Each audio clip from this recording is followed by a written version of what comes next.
ઈમાનદાર રિક્ષાવાળો અમદાવાદ શહેરમાં રમેશ નામનો એક રિક્ષાવાળો રહેતો હતો.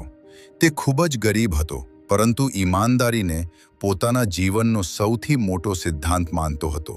રોજ વહેલી સવારે પોતાની જૂની રિક્ષા લઈને તે રસ્તા પર નીકળી પડતો અને આખો દિવસ મહેનત કરીને પોતાના પરિવારનું ગુજરાન ચલાવતો. એક દિવસ બપોરના સમયે એક ભાઈએ રમેશની રિક્ષા રોકી. તેમણે ઉતાવળમાં રિક્ષામાં બેસીને શહેરના એક મોટા બજાર સુધી જવાનું કહ્યું.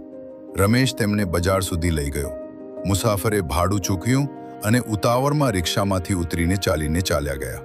થોડીવાર પછી રમેશે રિક્ષા પાછળ નજર કરી તો તેની સીટ નીચે એક કાળી બેગ દેખાઈ. તેને બેગ ખોલી તો અંદર ઘણા પૈસા, કેટલાક મહત્વના કાગળો અને એક મોબાઈલ ફોન હતો. રમેશ થોડી ક્ષણ માટે વિચારમાં પડી ગયો. તેની ઘરની પરિસ્થિતિ ખૂબ ખરાબ હતી. દીકરાની શાળાની ફી ભરવાની હતી અને ઘરમાં રાશન પણ ઓછું હતું.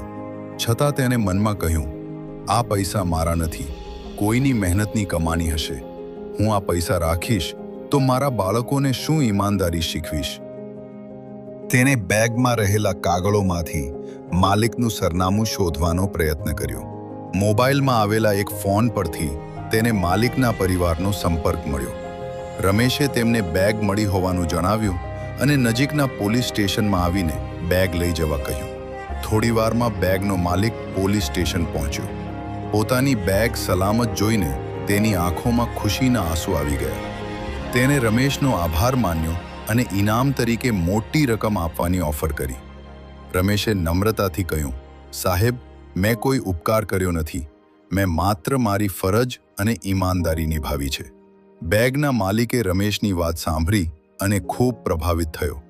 તેણે રમેશને કહ્યું, તમારી પાસે પૈસા ઓછા હશે, પરંતુ તમારી ઈમાનદારી ખૂબ મોટી છે. આ વાત થોડા જ સમયમાં શહેરમાં પ્રસિદ્ધ થઈ ગઈ.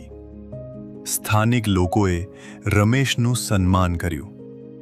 એક સમાજસેવી સંસ્થાએ તેના દીકરાની શાળાની ફી ભરવાની જવાબદારી પણ લીધી. રમેશના ચહેરા પર સ્મિત આવી ગયું.